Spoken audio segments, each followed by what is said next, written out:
Hello my dear टिकी coaching rise में आपका वेलकम है। आज हम आपको लेसन 10 तरंग प्रकाशिकी में वेव ऑप्टिक्स का एक क्वेश्चन जो है 2023 में, देखिए 2023 में एक क्वेश्चन आया हुआ है, उस क्वेश्चन का हल बताते हैं। जो बोर्ड यूपी बोर्ड में आया, बहुत इंपॉर्टेंट क्वेश्चन है, इसलिए हम उसका हल आपको बता रहे हैं। देखिए कैसे क्वेश्चन लगेगा, उसका सोल्यूशन क्या है, क्योंकि इसका देखिए जो क्वेश्चन है वो 6 नंबर का है। कितने नंबर का? देखिए 6 नंबर या 5 नंबर दीर्घ उत्तरी में आया हुआ है। हर क्वेश्चन को डिवाइड करके एक ट्रिक के माध्यम से हम आपको बताने का प्रयास करते हैं। किसके माध्यम से? एक ट्रिक के माध्यम से बताने का प्रयास करते हैं, ताकि आप समझ सकें। क्वेश्चन को पहले देखिए, उसके बाद समझने का प्रयास करिए, फिर उसको सब सवाल को हल करके पूरा हम आपको दिखाते हैं कैसे हल होगा, कैसे हल नहीं होगा। देखिए देखिए 2023 में भौतिक विज्ञान 346, देखिए कोड इसका BWBV है। देखिए इसी में आया हुआ क्वेश्चन है। देखिए जो क्वेश्चन है, देखिए ये है, देखिए क्वेश्चन नंबर 7, देखिए कितने नंबर का है? 5 मार्क्स का है। देखिए ना 5 नंबर का है। देखिए क्वेश्चन है, व्यतिकरण का अर्थ क्या है? क्या है व्यतिकरण? देखिए व्यतिकरण का क्या अर्थ है? और व्यतिकरण तरंगी y1 बराबर a1 साइन ओमेगा टी एवं y2 बराबर a2 sine omega t plus phi के व्यतिकरण के कारण उत्पन्न परिणामी तरंग की तीव्रता का सूत्र उत्पन्न कीजिए। देखिए व्युत्पन्न करने का कह रहा है। फिर देखिए उसमें दूसरा, देखिए 3 क्वेश्चन दे रहा है। पहले व्यतिकरण का अर्थ क्या है, पहले ये आपको बताना है। फिर इस क्वेश्चन को हल करके मतलब इसको सूत्र निकालना है। फिर इसमें कह रहा है कि देखिए 2 क्वेश्चन हो गए। तीसरा क्वेश्चन में कह रहा है यदि a1 बराबर 5 सेमी और a2 बराबर 3 सेमी, ठीक है, तो परिणामी तरंग की अधिकतम और न्यूनतम यानी आई मैक्स और आई मिनिमम की जो तीव्रता होती है, तीव्रता तो आई से व्यक्त करते हैं ना, उसका अनुपात ज्ञात करने का रहा। देखिए क्वेश्चन कितना बढ़िया है और कितना घुमा के दे रहा है। देख रहे हैं सब लोग ना? देखिए सभी लोग पहले इस क्वेश्चन को राइट कर लीजिए। फिर ये क्वेश्चन के देखिए 5 नंबर कैसे आपको पाना है, इस क्वेश्चन को उतना आपको लिखना है। आप लिखेंगे तभी आपको नंबर मिलेंगे। देखिए चलिए आगे बढ़ते हैं। देखिए इसमें पहला क्वेश्चन, जो क्वेश्चन आपने अगर लिखा होगा, देखिए इसमें था ना व्यतिकरण का अर्थ क्या है। क्या देखिए व्यतिकरण का क्या अर्थ है, या व्यतिकरण प्रकाश के व्यतिकरण से क्या तात्पर्य। देखिए दोनों की बात एक ही है। तो इसका जो आंसर देखिए यहाँ पर है, जब किसी माध्यम में एक ही आवृत्ति एवं लगभग समान आयाम वाली, देखिए ये वाली है, वाली 2 तरंगे एक साथ एक दिशा में चलती हैं, तो उनके अध्यारोपण से बनी परिणामी तरंग की तीव्रता कुछ बिंदुओं पर अधिकतम और कुछ बिंदुओं पर न्यूनतम होती है। इसी घटना को क्या कहते हैं? व्यतिकरण कहते हैं। ये जान लीजिए कि जिन बिंदुओं पर तरंग की तीव्रता अधिकतम होती है उसे समपोषी व्यतिकरण कहते हैं, तथा जिन बिंदुओं पर तरंग की तीव्रता जो न्यूनतम होती है उसे विनाशी व्यतिकरण कहते हैं। देखिए इतना आप लिखेंगे तो ये क्वेश्चन आपका समझ लीजिए 2 नंबर तो आपको ऐसे मिल जाएगा। ठीक है, देखिए 2 नंबर आपको यहाँ से मिलेगा और 2 नंबर आपको कहाँ से मिलेगा। देखिए 5 नंबर का है, तो क्वेश्चन को ऐसे ही कर करके कोई डिवाइड किया है। ठीक है, इसी के साथ देखिए और भी देखिए उसके बाद फिर ये लिखिए, प्रकाश में व्यतिकरण के लिए आवश्यक शर्तें क्या है। देखिए ना इतना बहुत ज़्यादा आया, देखिए कितनी इंपॉर्टेंट है। आ रहा है ना हर साल कि प्रकाश तरंगों के व्यतिकरण से आप क्या समझते हैं। तो प्रकाश के व्यतिकरण के लिए आवश्यक शर्त है, जैसे इसमें देखिए पॉइंट लिखिए 1 2 3 4 5, 5 पॉइंट कम से कम लिखिए। तो 5 पॉइंट में आपको कुछ तो नंबर तो मिलेंगे ही। 1 नंबर देखिए यहाँ से आपको मिलेगा। अगर लिख देंगे तो अच्छी बात है, नहीं लिखेंगे तो भी अच्छी बात है। लेकिन अगर ये चीज़ उसमें नहीं आता तो अगली बार देखिए ये मिला कर आएगा, लेकिन एक क्वेश्चन बन के जरूर आएगा। तो इसके 5 पॉइंट आप देखिए यहाँ से कर लीजिए। देखिए इसको जैसे पहली पॉइंट है, प्रकाश के दोनों स्रोतों से निकलने वाली तरंगों के कलांतर का अंतर जो स्थिर रहना चाहिए, बस स्थिर रहना चाहिए, बस ये तो लिखिएगा। नंबर 2 है, दोनों स्रोतों की आवृत्तियां तथा तरंग दैर्ध्य बराबर होना चाहिए। दोनों तरंगों का आयाम बराबर और लगभग बराबर होना चाहिए। दोनों स्रोत एक दूसरे के निकट होने चाहिए। फिर दोनों प्रकाश स्रोत अत्यंत संकीर्ण होने चाहिए। ऐसा ना होने पर फ्रिंजों में अति व्यापन होगा और फ्रिंज क्या होंगे? साफ दिखाई नहीं देगा।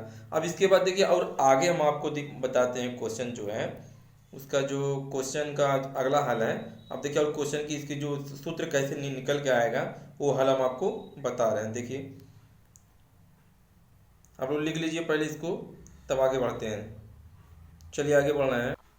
अब देखिए आगे जो क्वेश्चन हल करना है, देखिए उसमें क्या दिया है y1 equal a1 sign omega T फिर y2 equal a2 sine omega t plus five. अब इसको हल करके एक सूत्र का निगमन करना है। क्या करना है? एक सूत्र का निगमन करना है, जो सूत्र आने के बाद हमको बताना है। अब देखिए इसको कैसे हल करते हैं। सबसे पहले आपको लिखना है कि अध्यारोपण के सिद्धांत से, यहाँ क्या लिखना है? अध्यारोपण। सभी लोग देखते रहिए। अध्यारोपण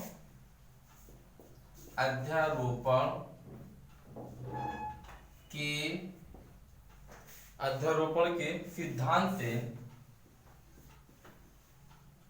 अध्यारोपण के सिद्धांत से परिणामी, देखिए परिणामी तरंग का विस्थापन,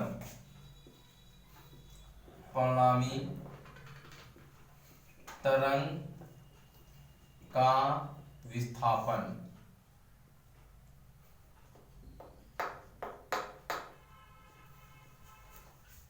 देखिए अध्यारोपण के सिद्धांत से परिणामी तरंग का विस्थापन क्या होता है? y बराबर y1 प्लस y2। देखिए सभी लोग क्या करिए, y equal y1 plus y2, इसमें y1 और y2 का मान रखिए। देखिए y1 का मान क्या है? y बराबर y1 का मान है a1 sign omega t plus y2 का मान क्या है? देखिए y2 का मान जो है आपका a2, देखिए क्या है? a2 sine omega t plus five है। ओके माय डियर, सब लोग देखते रहिए। देखिए y1 का मान a1 साइन ओमेगा t और y2 का मान क्या है? a2 sine omega t plus five है। अब इसके बाद देखिए हल क्या करना है? y बराबर a1 sign omega t plus, देखिए ये w मत समझिएगा, सब लोग ओमेगा है, ओमेगा को समझिएगा, ओमेगा है। क्लियर है? तो आगे बढ़ते हैं। अब देखिए a2, अब देखिए एक सूत्र को यहां बनाना है आपको है। देखिए क्या कौन सा सूत्र है वो ध्यान दीजिएगा। देखिए एक सूत्र होता है साइन, देखिए ये सूत्र है, इसी सूत्र पर हमको यहाँ पर पुट करना है। ये सूत्र अगर आप नहीं समझेंगे तो सवाल है, जितने मैथ वाले देखिए समझ जाएंगे, लेकिन ये हाई स्कूल के सूत्र है। Sine a plus b, sine a plus b का सूत्र होता है, देखिएगा साइन ए, देखिए कास बी, ध्यान दीजिएगा, साइन ए कास बी प्लस, अब इसी को उल्टा हो जाएगा, कास ए साइन बी। क्या हो जाता है? देखिए साइन ए कास बी, कास ए साइन बी। इसी तरह इसमें रखिए, देखिए a2 तो हो गया। अब साइन, देखिए साइन ओमेगा टी, देखिए ए का जैसे ये समझ लीजिए आपका a है और ये आपका समझ लीजिए b है। ओके माय डियर, देखिए ओमेगा टी को आपको क्या मानना है? ए मान लीजिए, जहां ए है वहां ओमेगा टी रख दीजिए, जहां बी है वहां फाइव रख दीजिए। तो साइन देखिए पहले ए है तो यहाँ ओमेगा टी रख दीजिए, ओमेगा टी, ठीक है। उसके बाद देखिए क्या करना है, देखिए कास बी है तो यहां लिखिए कास फाइव लिखिए। ओके माय डियर, फिर देखिए a2 अपना उतार लीजिए, a2 के दोनों के साथ जाएगा। फिर देखिए कास a है तो यहां लिखिए कास a के स्थान पर आपको क्या रखना? ओमेगा टी रखना है, ओमेगा टी, ठीक। फिर देखिए साइन है तो साइन लीजिए, b के स्थान पर क्या रखना है? फाइव रखना है। देखिए ये चीज को अगर ध्यान देंगे तभी आपका हल होगा, अदरवाइज आपका बहुत ही कॉम्प्लेक्स हो जाएगा, बहुत ही जटिल हो जाएगा। इसके बाद देखिए अगला स्टेप आप देखिए, तब आपको समझ में आएगा कि हम कहना क्या चाहते हैं। देखिए अगला स्टेप है, अगले स्टेप में देखिए y बराबर, अब देखिए a1 a2, इसमें देखिए कॉमन क्या है? देखिए दोनों में कॉमन क्या है? साइन ओमेगा टी, देखिए दोनों मिल रहा है ना, साइन ओमेगा टी, ये दोनों कॉमन है, इसको बाहर कर दीजिए। तो साइन ओमेगा टी बाहर हो गया। जब ये बाहर निकल जाएगा तो क्या बचेगा? देखिए a1 प्लस a2, देखिए दोनों बाहर हो गए। अब क्या होगा? कास फाइव हो गया। क्या हो गया? कास फाइव, ऐसा उतार लीजिए। अब अगली बार देखिए क्या बचा? प्लस, देखिए साइन ओमेगा टी बाहर है तो आप इसमें भी क्या बाहर आप करेंगे? देखिए आप कास ओमेगा टी को भी बाहर करिए, कास ओमेगा टी को बाहर करेंगे तो ब्रैकेट में आपका क्या बचेगा? a2 साइन फाइव, क्या बचेगा? a2 sign five. ठीक है, देखिए इसमें तो कुछ कॉमन में नहीं लिया, बस वैसे ही हम आपको खाली करें क्योंकि ओमेगा टी को अलग कर रहे हैं। सिर्फ कॉमन इन दोनों को देखिए कॉमन लिया गया है, यहाँ से यहाँ तक देखिए, बस इतना इतना ध्यान दीजिए, दोनों में इतना कॉमन ली हुई है। एक स्टेप को देखिए, स्टेप बहुत टफ है, थोड़ा संभाल के देखिए, अगर न आए तो फिर से बता दें आपको। अब आगे देखिए, जो आगे है देखिए, इसको क्या मानना है, इतने पदे को कुछ मान लीजिए आप जैसे, ताकि आपका एक सूत्र बन जाए। तो देखिए माना, या मानिए माना, देखिए सभी दिखाई दे रहा है ना, माना क्या मानेंगे आप बताइए। देखिए माना परिणामी तरंग का आयाम ए है, माना परिणामी तरंग का आयाम को देखिए एम्पलीट्यूड कहते हैं, उसको ए से मान लीजिए, आयाम ए है। ओके माय डियर, क्या है, ए है। तो देखिए यहां पे लिखिए A1 plus A2 cos five बराबर ए, क्या मानेंगे, ये देखिए अगर साइन है तो यहाँ कास मान लीजिए, ए कास थीटा मान लीजिए, क्या हो गया, ए कास थीटा। अब देखिए इसको ले लीजिए A2 साइन फाइव बराबर, देखिए यहाँ साइन है तो इसका उल्टा भी ले लीजिए, हैं, ए साइन फाइव, तो आपका क्या हो जाएगा, ए साइन थीटा हो जाएगा, क्योंकि देखिए यहाँ कास है तो उल्टा इसका जाएगा, ए साइन, ठीक है, ए साइन थीटा हो जाएगा। ओके माय डियर, चलिए इतना देखिए आगे, तब आगे बढ़े। देखिए इसके बाद अब आपको क्या करना है, अब आगे देखिए उधर ऊपर से लिखते हैं, देखिए नीचे जगह नहीं है, चलिए आगे देखते हैं।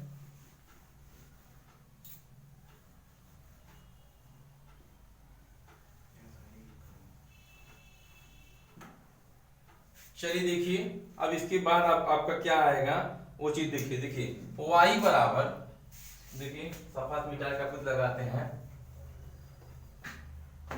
देखिए y बराबर, सभी दिखाई दे रहा है, फटाफट आगे बढ़िए। देखिए y बराबर, ठीक है, आपका क्या था, देखिए साइन ओमेगा टी, देखिए साइन ओमेगा टी हो गया, A1 A2 cos, देखिए A1 A2 cos five, A cos theta माने हैं, तो इनटू क्या हो जाएगा, A cos थीटा, क्या हो जाएगा, A cos थीटा प्लस, उसके बाद देखिए cos ओमेगा टी इनटू, इसको क्या माने हैं आप लोग, A sin थीटा, देखिए इतना चीज हो गया। अब इसके बाद देखिए आपका क्या हो जा रहा है, तो y बराबर, देखिए a दोनों मिल रहा है तो a कॉमन हो गया, जब a कॉमन हो गया तो ब्रैकेट में आपका क्या मिलेगा, देखिए a साइन मिल रहा है, देखिए तो ये सूत्र आपका बन जाएगा a साइन, अभी सूत्र आपको बताए थे ना, sine a cos b cos a sine b, तो sine omega t plus theta हो जाएगा, क्या हो जाएगा, ओमेगा t प्लस थीटा, देखिए हो गया ना, ए दोनों कॉमन, देखिए ए दोनों कॉमन ले लिए, उसके बाद देखिए सूत्र लगे sine a cos b cos a sine b, देखिए y बराबर a sine omega t plus theta हो गया। ठीक है, देखिए आगे फिर बढ़ते हैं, फिर अगर इतना समझ में आ गया हो। अब देखिए इसके आगे देखिए हम क्या कर रहे हैं, देखिए जब y बराबर a sine omega t plus theta आ गया, यह आपका क्या आ गया, यह जो आपका है यह है, और देखिए ये क्या है, यह परिणामी तरंग का समीकरण है, यह है परिणामी, ठीक है, यह परिणामी तरंग का समीकरण है, क्या है, समीकरण है। ठीक है, अब इसके आगे हल देखिए, यहां तक तो हल आ गया, यह परिणामी तरंग का क्या है, समीकरण है। अब इसके आगे कैसे हल करना है वो आपको बताते हैं, देखिए क्योंकि जो ये आयाम होता है, ये परिणामी तरंग के जो समीकरण होता है, जो आयाम होता है उसके स्क्वायर होता है, यानी क्या होती है, अनुकमानुपाती होता है। तो देखिए इसको आप समीकरण 1 मान लीजिए और इसको समीकरण 2 मान लीजिए, क्या मानेंगे, समीकरण 1 और समीकरण 2 मान लीजिए। अब देखिए करना क्या है, समीकरण 1 और 2 का क्या करना, वर्क करना, समीकरण, ठीक है, 1 व समीकरण 2 का वर्ग करके क्या करना, वर्ग करके जोड़ने पर, ठीक है, समीकरण 1 व समीकरण 2 का वर्ग करके जोड़ने, देखिए एक साथ दो काम कर रहे हैं, जोड़ने पर। अब समीकरण 1 और 2 का वर्ग करिए, देखिए क्या हो जाएगा। देखिए a1 प्लस, देखिए यही है a1 plus a2 cos phi, क्या है cos फाई का स्क्वायर प्लस क्या है a2, ठीक है, a2 साइन फाई, क्या है a2 साइन फाई का स्क्वायर बराबर, अब देखिए क्या है क्या है a cos थीटा का स्क्वायर प्लस a, ठीक है, a साइन थीटा का स्क्वायर। अब देखिए इतना चीज अगर आपको आ गई तो समझ लीजिए आपका हल काफी करीब में आ गया। देखिए इसको वर्क किए हैं। अब आगे देखिए बढ़ते हैं, देखिए थोड़ा ब्लैक बोर्ड छोटा है, अब इसको हल करिए। देखिए a प्लस बी के सूत्र में तोड़िए। देखिए a प्लस बी का जो सूत्र होता है a प्लस बी का square, a square plus b square plus 2ab, देखिए इसका सूत्र इसी सूत्र पर रखना है। तो इसी सूत्र पर रखेंगे तो आपका क्या हो जाएगा, a1 का स्क्वायर प्लस a2 का square cos square phi plus a2 का स्क्वायर साइन, देखिए a1 के स्क्वायर a2 के square cos square phi plus 2a1 a2 cos phi, ठीक है। देखिए एक ख्याल हो गया। दूसरा देखिए प्लस a2 का स्क्वायर साइन स्क्वायर फाई बराबर a का स्क्वायर, देखिए बराबर है a का square cos square theta plus a का square sine square theta. Okay my dear, चलिए देखिए आगे बढ़ते हैं। आगे सब लोग देखते रहिए कैसे रहना। देखिए इसको क्या करेंगे, फिर उतार लीजिए यहाँ पर, देखिए अगर उतार लीजिए, नहीं तो आगे देखिए a1 का स्क्वायर प्लस, देखिए इसको और इसको एक साथ कह लीजिए तो a2 देखिए दोनों मिल रहा है, तो a2 देखिए मिलेगा, a2 कॉमन ले लीजिए दोनों में, तो कॉमन लेंगे तो यहाँ क्या हो जाएगा, देखिए साइन स्क्वायर थीटा प्लस क्या हो जाएगा cos स्क्वायर, देखिए साइन स्क्वायर फाई है, देखिए sine square phi plus cos square phi. Okay my dear, plus 2a1 a2 cos phi. Okay, इसमें देखिए a स्क्वायर कॉमन ले लीजिए, a स्क्वायर कॉमन लेंगे तो क्या हो जाएगा sine square theta plus cos square theta. Okay my dear कि नहीं। देखिए आगे बढ़ते हैं। सभी लोग को अगर इतना आ गया हो तो आगे देखिए, आप आगे लगा के दिखाते हैं। देखिए इसका जो मान होता है हमेशा क्या होता है, एक होता है, आप हाई स्कूल में पढ़े होंगे कि sign square theta plus cos square theta equal 1 होता है। देखिए इसका दोनों का मान 1 हो जाएगा, तो 1 हो जाएगा। देखिए क्या हो जाएगा a1 का स्क्वायर प्लस a2 का स्क्वायर, देखिए इसका 1 हो गया, plus 2a1 a2 cos phi बराबर a स्क्वायर गुणे 1 कर दीजिए। अगर a स्क्वायर गुणे 1 करेंगे तो a आपका a स्क्वायर हो जाएगा। ओके माय डियर, देखिए इतना तक आपको अगर समझ में आ गया हो तो आगे बढ़ते हैं। देखिए इतना आ गया। अब इतना आने के बाद देखिए क्या होता है, इसकी जो वैल्यू होती है, देखिए इतने की वैल्यू, जो इतने की वैल्यू ये आपका क्या आएगा, देखिए a स्क्वायर जो आपका एम्पलीट्यूड है। अब इसका देखिए इसको क्या बोलते हैं, आई स्क्वायर बोलते हैं। क्या बोलते हैं, आई बोलते हैं, ठीक है कि नहीं है, क्या बोलेंगे आई। देखिए आई की वैल्यू इतनी होती है, यानी आई बराबर a1 की स्क्वायर प्लस a2 की square 2a1 a2 cos phi, तो आई बराबर क्या हो गया a स्क्वायर।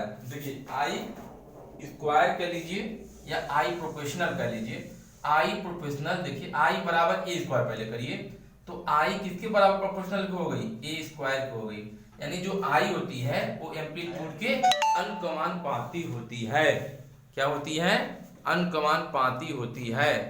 देखिए ध्यान दीजिए, आई क्या हो गई, ए स्क्वायर की अनकमान पाती होती। नहीं समझ में आया, देखिए बता लिख दे रहे यहाँ पर कि आई की जो वैल्यू होती है, देखिए आई बराबर a1, ठीक है, a1 का स्क्वायर प्लस a2 का स्क्वायर प्लस 2a1 a2 क्या है कास फाई। देखिए ये आई का मान है, ये आई का मान के स्थान पर आई रख दिए हैं, यानी इतने के मान के स्थान पर क्या रखे हैं, आई रख दिए हैं। ओके, देखिए तो यह आपका क्या हो गया, देखिए यही नीचे लिखना है आपको। देखिए इतना आप जब करेंगे तब जाएगा, अभी आप क्या मिलेगा, 4 नंबर आपको हुआ है। अभी 1 नंबर का क्वेश्चन बाकी, इसके देखिए इसके नीचे फिर लिखना है, इसके नीचे लिखिए परिणामी तीव्रता। देखिए ठीक है, लिखिए परिणामी तीव्रता। देखिए परिणामी तीव्रता पूछा है ना, परिणामी तीव्रता। देखिए तीव्रता क्या होती है, आयाम के अनुकमान पाती होती है। क्या होती है, परिणामी तीव्रता आयाम के अनुक्रमानुपाती होती है, अनुक्रमानुपाती होती है, ठीक है। अनुक्रमानुपाती मतलब देखिए आई प्रोपोर्शनल ए स्क्वायर। अब देखिए ये लग गया, बचा अब क्या, अब सवाल आपको बताना है। देखिए सवाल अब कैसे लगेगा, अब सवाल में देखिए, अब सवाल कैसे लगना, देखिए इसमें क्या बोल रहा है इसको अब इसका तीसरा पॉइंट जो a1 a2 का मान दिया है उसके आगे हम लगाकर आपको दिखाते हैं। देखिए अभी 1 मिनट का और थोड़ा सा और होगा, उसके बाद इस तक पूरी वीडियो क्लियर होगी। चलिए देखिए आगे, अब इसमें देखिए गिवन ईयर लिखिए। देखिए जो आपका है, देखिए गिवन ईयर में क्या है दिया है, या गिवन ईयर लिखिए, गिवन ईयर। गिवन ईयर में देखिए क्या है, a1 की वैल्यू उसमें क्या दिया है, a1 बराबर देखिए 5 सेमी दिया है, और a2 की वैल्यू कितना दिया है, देखिए 3 सेमी दिया है। अब क्या पूछ रहा, आई मैक्स, यानी आई मैक्स का मतलब परिणामी तरंग अधिकतम। तो अधिकतम को क्या बोलते हैं, मैक्स बोलते हैं, मैक्स। और न्यूनतम को क्या बोलते हैं, देखिए मिनिमम, आई मिनिमम बराबर क्या है इसके आगे, देखिए a1 प्लस a2 का स्क्वायर बटे a1 माइनस a2 का स्क्वायर। देखिए आपको यही करना है, तब आपको जाकर आंसर आपको आएगा। ओके माय डियर, कि नहीं, देखिए देखो सभी को दिखाई दे रहा है कि नहीं दे रहा है। चलिए आगे देखिए, फटाफट लगाइए, लिख करें। तो देखिए बराबर a1 की वैल्यू कितनी है, 5 है।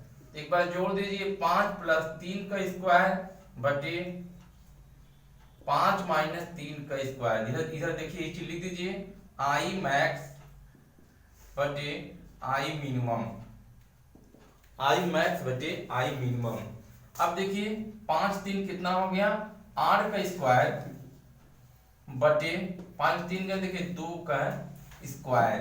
देखिए ठीक है, ये चीज फिर लिख दीजिए, आई मैक्स बटे आई मिनिमम, ठीक है। चलिए आगे देखते हैं, फिर यहाँ लिखिए आई मैक्स बटे आई मिनिमम बटे देखिए कितना, 8 8 64, फिर देखिए 2 दूनी देखिए 4, देखिए कितना होगा, 64 बटे 4 आ गया। अब इसको काट दीजिए, 4 1 जा 4, 16 4 जा 64।